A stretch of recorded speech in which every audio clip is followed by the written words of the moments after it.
Bem-vindos novamente ao podcast da Emergência. Hoje nós vamos falar de um assunto de extrema relevância que pode aparecer em qualquer pronto-socorro e, portanto, a gente precisa saber como lidar. Hoje a gente vai falar de queimaduras e conosco, para compartilhar seu conhecimento sobre o tema, temos a doutora Ana Carolina. Olá, eu sou Ana Carolina Moraes Fernandes, eu sou queimóloga, sou graduada em Medicina pela Faculdade de Medicina de São José do Rio Preto, a FAMEP, onde fiz residência de cirurgia geral e cirurgia plástica também. Depois disso, fiz residência e atendimento ao queimado na Unifesp em 2014 e atualmente trabalho no Centro de Tratamento de Queimaduras em Campinas. Bem, antes de dar o nosso rotineiro contexto histórico, gostaria de dar um contexto epidemiológico para se ter noção do quão importante e quão impactantes são as queimaduras no nosso país. Segundo dados da OMS, 90% das queimaduras ocorrem em áreas de baixa ou média renda. Mortes por queimadura chegam a ser até 11 vezes mais letais em crianças em países em desenvolvimento que as em países desenvolvidos. Ou seja, é um tipo de trauma comum e mais letal no nosso meio do que, por exemplo, nos Estados Unidos ou na Europa. Agora, para falar de história. Queimaduras sempre aconteceram. Imagino que os primeiros seres humanos a terem domado fogo provavelmente se queimaram. A questão é que o entendimento sobre o que é queimadura teve um longo caminho para evoluir. Eu digo isso porque a queimadura em si é uma lesão visível, mas tem consequências invisíveis. Melhor dizendo, tem uma parte física e uma parte patofisiológica. Assim, os primeiros médicos que tentaram abordar as queimaduras fariam óbvio, tratariam a parte visível. Desde os egípcios, passando pelos gregos e romanos, a gente vai ter uma gama de produtos para aplicar nas queimaduras. Os egípcios, por exemplo, acreditavam que um tratamento ideal era com fezes de crocodilo misturado com lama. Obviamente que isso ia infectar a lesão e não traria um bom resultado. Mas não se tinha ideia sobre bactérias há quase 4.000 anos. E cá entre nós, o deus dos crocodilos era muito reverenciado e as fezes do animal estavam em vários tipos de tratamento. Os gregos tentavam abordagens diferentes, como por exemplo usar vinho, vinagre, manter as feridas com curativos e por aí vai. Esse tipo de tratamento tópico, parcialmente ineficaz, eu digo parcialmente porque hoje a gente sabe que vinagre tem uma atividade bacteriostática, foi a regra até se entender a existência das bactérias. Uma vez descobertas, e o entendimento que certos agentes têm propriedades bactericidas e bacteriostáticas, o foco foi em descobrir ou produzir substâncias que pudessem ser utilizadas em conjunto com curativos. A mais promissora e que tem no nosso país e é usada até hoje é a prata, que usamos abundantemente como sulfadiazina de prata. Concomitante com o avanço no campo das infecções, se teve o entendimento de que grandes lesões por queimadura também necessitavam de reposição volêmica. Esse pensamento é mais moderno e não se tem evidência de que ele acontecia na antiguidade. Ele partiu do seguinte pressuposto: queimaduras mais profundas formam bolhas. Essas bolhas têm líquido. Esse líquido está sendo perdido, logo ele precisa ser reposto. Médicos e cientistas pegaram os fluidos das bolhas e a partir daí elaboraram soluções que os simulassem, que fossem parecidos com esses líquidos. E então faziam reposição, seja via oral, seja via endovenosa. Hoje, a gente utiliza Ringer lactato como solução padrão. Com muitas ressalvas, a gente vai acabar usando soro fisiológico, mas ambos são cristalóides. Os coloides eles tiveram grande parte no tratamento das queimaduras inicialmente, mas estudos demonstraram que não eram eficazes e foram abandonados. Hoje, a gente está num período em que novamente a gente está estudando o papel de alguns coloides, como albumina ou plasma no grande queimado. Esse entendimento de que o paciente queimado precisa de volume mudou o cenário da queimadura. Para se ter ideia, o choque hipovolêmico era a principal causa de morte no grande queimado. Uma vez estabelecida a necessidade do tratamento volêmico, a maior parcela de mortalidade passou a ser pela sepse. Hoje, com antibióticos, a sepse em si é combatida com eficácia.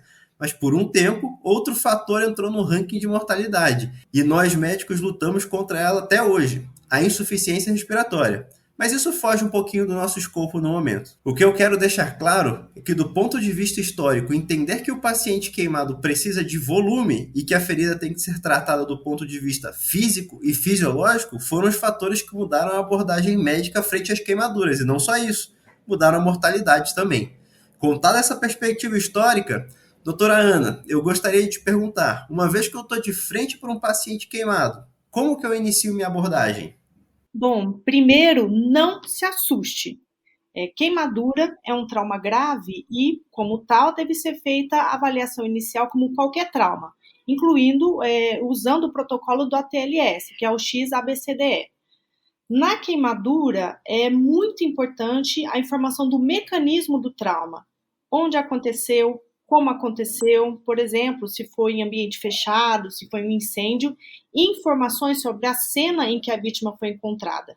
Isso vai nos ajudar a pensar nas possíveis lesões que o paciente pode ter sofrido. Por exemplo, se houve incêndio e a vítima ficou dentro do ambiente, o que a gente chama de queimadura em ambiente fechado, provavelmente teremos lesão inalatória.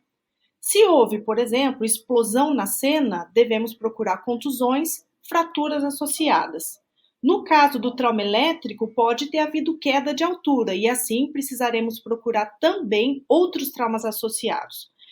Uma peculiaridade que a gente deve prestar atenção no atendimento inicial é: nos primeiros exames laboratoriais, devemos ficar atentos à hemoglobina do paciente.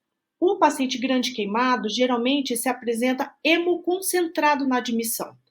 Se na admissão você percebe um HB baixo, 9, 10, certamente há uma causa de sangramento oculto, uma ruptura hepática, esplênica ou fratura de bacia.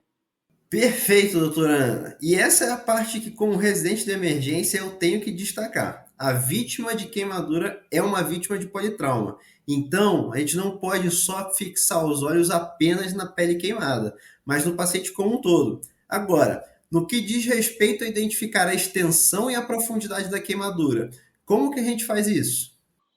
A extensão e profundidade são os dois parâmetros principais que definem a gravidade da queimadura.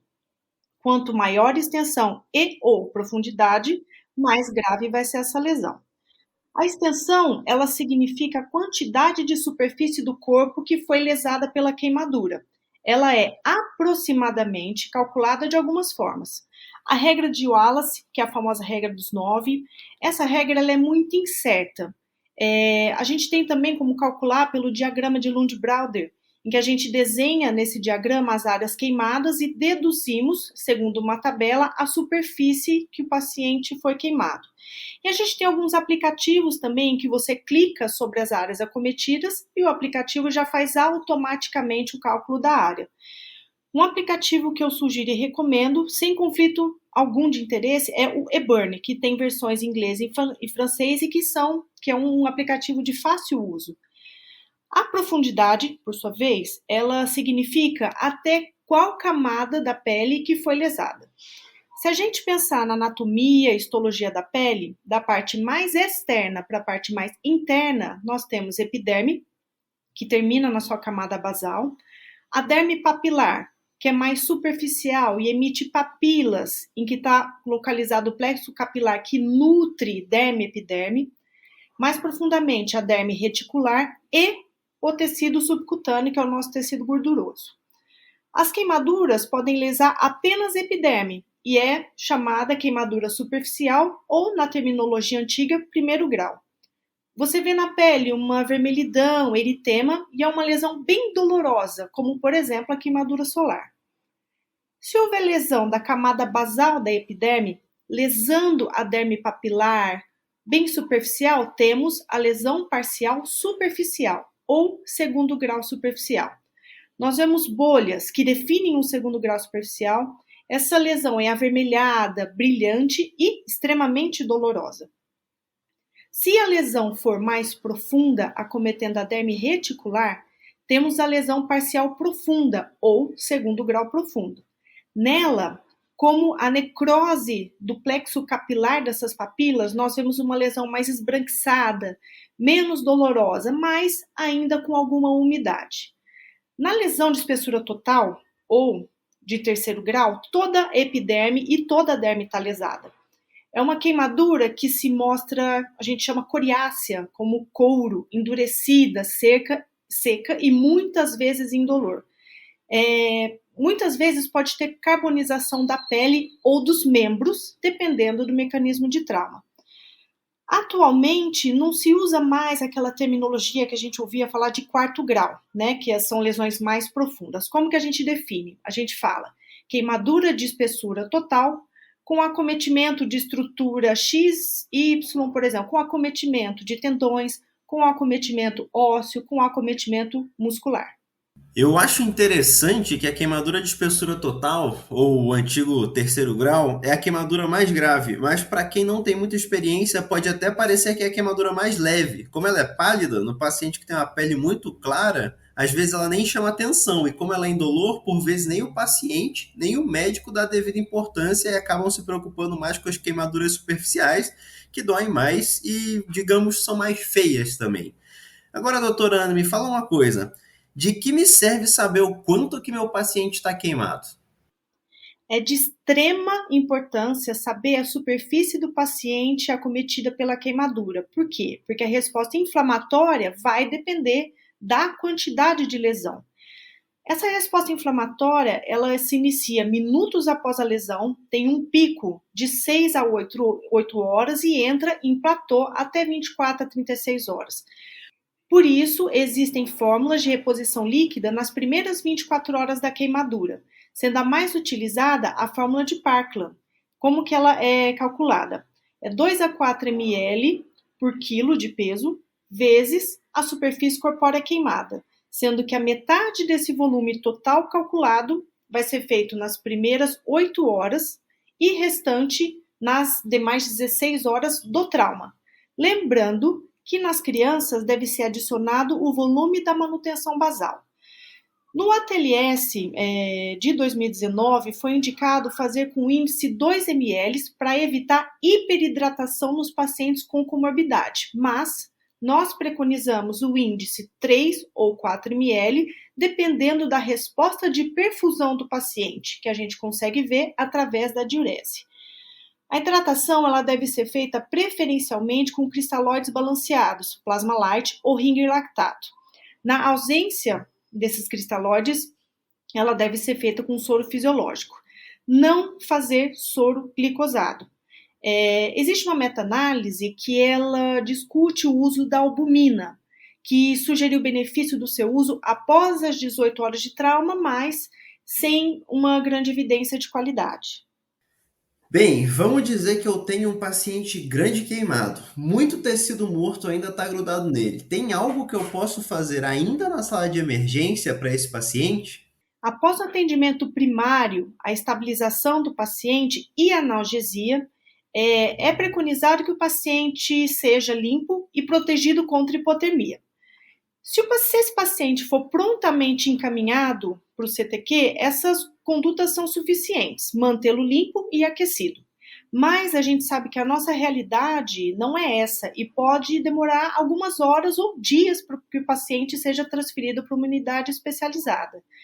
Sendo assim, a gente deve realizar a limpeza e a retirada das bolhas, pois elas, após alguns dias, elas podem infectar e agravar a queimadura. E nessa lesão limpa, a gente deve aplicar algum produto de aspecto antimicrobiano. Na rede pública, nós temos disponível a sulfadiazina de prata, a 1%, que ela deve ser aplicada a cada 24 horas. Um detalhe é que a sulfadiazina não deve ser aplicada na face. E na face, a gente pode usar óleo vegetal ou algum creme antimicrobiano, como, por exemplo, a neomicina, que a gente também tem na rede básica de saúde.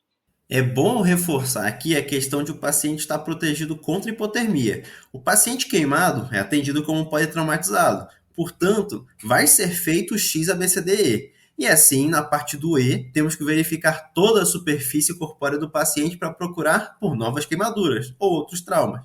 Mas isso vai deixar o paciente totalmente exposto. E como está queimado, ele perde a capacidade de reter calor. Então, a gente tem que cobrir ele de volta. Não podemos esquecer. Agora, doutor, uma coisa que eu imagino que todo aluno acaba ouvindo durante a graduação e carrega consigo para a vida profissional é que se o paciente apresenta queimadura de face, queimadura de vibriças ou queimadura oral, o mais prudente seria entubar, mesmo que não haja insuficiência respiratória. Porém, a experiência e as evidências mostram que muitos dos pacientes queimados que são entubados por esses achados, no pré-hospitalar ou na emergência, quando eles chegam num serviço especializado em queimados, eles são entubados no dia seguinte. Aqui fica a minha pergunta então, doutora. Qual é o paciente queimado que eu preciso me preocupar em entubar?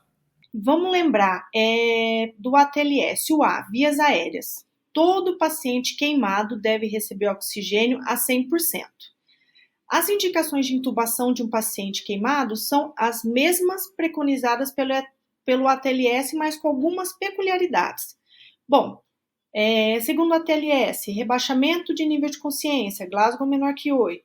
O padrão respiratório, vamos dizer, cianose, oximetria ruim, uso de musculatura acessória, tiragem intercostal, são indicações absolutas de intubação.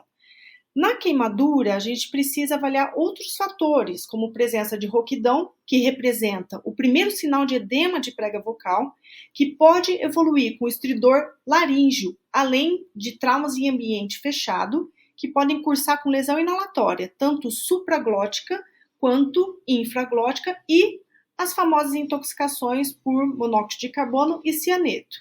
A gente precisa também observar se há fuligem nas vias aéreas. Nos casos em que há evidência de lesão inalatória e estridor laríngeo, é imperativa a intubação desse paciente. Aproveitando que a gente está falando de vias aéreas, então, algo que pode ser comum à queimadura, especialmente por chama em ambientes fechados, é a inalação de monóxido de carbono. O que eu faço para esse paciente, doutora? Qualquer suspeita de lesão inalatória deve ser tratada com oxigênio a 100%, independente da necessidade de intubação ou não. A intoxicação mais comum é pelo monóxido de carbono e, nesse caso, a oximetria pode estar normal, apesar do paciente estar hipoxêmico. O monóxido de carbono, ele se liga ao M da hemoglobina e o tempo de desligamento, de desacoplamento médio é de 4 horas. Quando você faz essa oferta de oxigênio a 100%, a gente pode diminuir esse tempo para 45 minutos a 1 hora. E nós devemos lembrar que o diagnóstico da lesão inalatória é feito por broncoscopia. Na broncoscopia, a gente pode observar o local e o grau das queimaduras da lesão da via aérea, além de realizar higiene pulmonar para a limpeza dos debris e sujidades da árvore brônquica quando há lesão inalatória. Doutora, eu gostaria da sua opinião como especialista. Há espaço no contexto da emergência para a realização de escarotomia? Ou isso é algo que vai ser feito em uma segunda ou até uma terceira avaliação? Contextualizando para o ouvinte, queimadura de espessura total, circunferencial, ou seja, ao redor de todo o membro, elas vão edemaciar e podem evoluir com síndrome compartimental e comprometimento do membro. Se for no tórax, pode restringir a expansão torácica e causar dificuldade na respiração. Se for no abdômen, pode levar a síndrome compartimental abdominal. Então, doutora, dá para fazer escarotomia na emergência ou vai ser algo de horas ou dias depois? Bom, aqui eu vou falar sobre a recomendação. Queimaduras de espessura total circunferenciais, tórax, membro, abdômen, pescoço devem ser tratadas o mais precocemente possível com escarotomia. Ela deve ser feita de forma limpa, com abertura por lâmina ou eletrocautério até tecido subcutâneo, para que seja feita uma expansão efetiva dos tecidos mais profundos. Na minha opinião, faça, é uma conduta salvadora. Ótimo, doutora. Então, para finalizar, uma curiosidade. Uma das referências que eu usei para me preparar para esse podcast listava vários produtos que poderiam servir de enxerto temporário para cobrir a pele, como, por exemplo, pele de cadáver. Mas não citava um certo produto brasileiro, a pele de tilápia. Você teria algo para nos contar sobre a pele de tilápia? As coberturas temporárias, elas têm a função de, depois que você retira a necrose, cobrir esse tecido viável até que a gente tenha a pele autógena para enxertar. Porque a pele do próprio paciente é hoje o único tratamento definitivo das queimaduras. Os estudos sobre a pele de tilápia, o que eles mostraram? Eles mostraram que a pele desse peixe tem interleucinas, citocinas que favorecem a epitelização, cicatrização, além de proteger o tecido contra perda de água e eletrólitos e contra infecções. A pele de tilápia ainda está em estudo clínico, mas é bastante promissor. Nós também estamos junto à Câmara Técnica do Ministério da Saúde e Sociedade Brasileira de Queimaduras, nós estamos tentando promover o uso da membrana miniótica para a cobertura temporária desses grandes queimados, e isso também nos parece bastante promissor. Bem, eu acho que foi bem esclarecedor esse episódio do podcast. Eu quero reforçar como notas para levar para casa que o paciente queimado é um paciente politraumatizado, ele tem que ser abordado como tal. E isso significa que também podem existir outros traumas associados. Lembrar que fazer volume, aprender a fazer a conta, calcular é importante, muda a mortalidade e lembrar que não é todo paciente queimado que você vai sair entubando por aí. Doutora Ana, muitíssimo obrigado pela sua participação. Adorei ter você aqui comigo. Muito obrigado mesmo. Muito obrigada. Eu que agradeço poder contribuir com o nosso conhecimento e crescimento dele.